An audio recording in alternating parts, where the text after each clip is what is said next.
నాగార్జున ముందు సోనియా కన్నీళ్లు. అసలు ఏం జరిగింది ఇప్పుడు మనం తెలుసుకుందాం.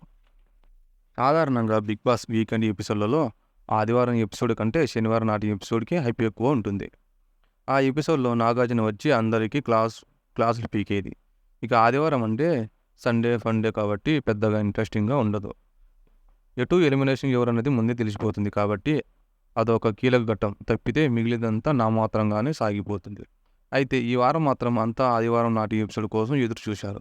ఆడియన్స్ అంతా కలగన్నది ఆదివారం నాటి ఎపిసోడ్ జరుగుతుండడంతో ఆ కీలక ఘట్టం కోసం అంతా ఆసక్తిగా ఎదురు చూశారు.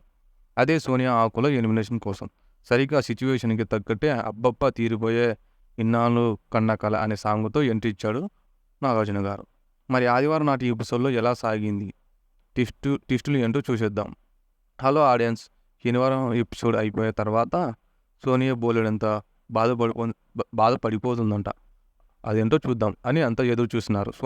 సోనియాతోనే ఈ ఎపిసోడ్ ప్రారంభించారు నాగార్జున. ఇక సోనియా డైనింగ్ టేబుల్ దగ్గర చిన్నోడు పెద్దోడు కూర్చొని తింటూ, నేను రాంగుగా మాట్లాడేది జనం కూడా నా ఉద్దేశం అది కాదని నమ్మడానికి సిద్ధంగా లేరు అంటూ లాయర్ తెలివితేటలు చూపించింది. జనం నమ్మరని తన గురించి తాను చాలానే ఊహించుకొని మళ్ళీ సెల్ఫ్ డబ్బా స్టార్ట్ చేసింది సోనియా. ఇక ఆమె బాడీగార్డ్ ఎప్పటిలాగే తలాడిస్తూ మోస్తూ కూర్చున్నారు భోజనం ప్లేట్ దగ్గర.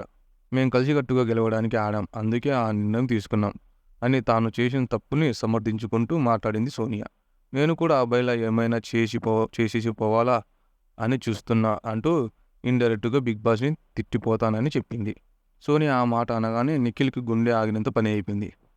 ఎందుకే అంటూ అక్కడే నిలబడిపోయాడు. అవును, నేను వెళ్ళిపోతా అని అన్నది సోనియా.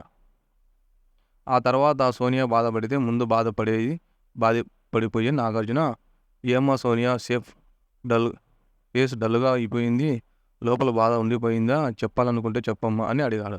దాంతో సోనియా ఏం లేదు సార్ అని కన్నీళ్ళు పెట్టుకుంది. చెప్పమ్మా, బోలెడంత బాధ ఉంది కదా, ఆవేదన అన్నీ ఉన్నాయి, ఓపెన్గా అన్నీ నువ్వు బయటికి చెప్పు అని నాగార్జున గారు చెప్పారు. ఏం లేదు సార్, పర్లేదు అని అన్నది సోనియా. లేదమ్మా, ఓపెన్ అవ్వు, నీ నోరు ఓకే అంటుంది కానీ నీ కళ్ళు మాత్రం నాట్ ఓకే అంటున్నాయి, మాట్లాడు అని అన్నారు నాగార్జున గారు. అయినా సరే సోనియా చెమ్మగిల్లిన కళ్ళతోనే ఏం లేదు సార్ అని అన్నది. దాంతో నాకు సరే నీ ఇష్టం అని కూర్చోబెట్టేశారు.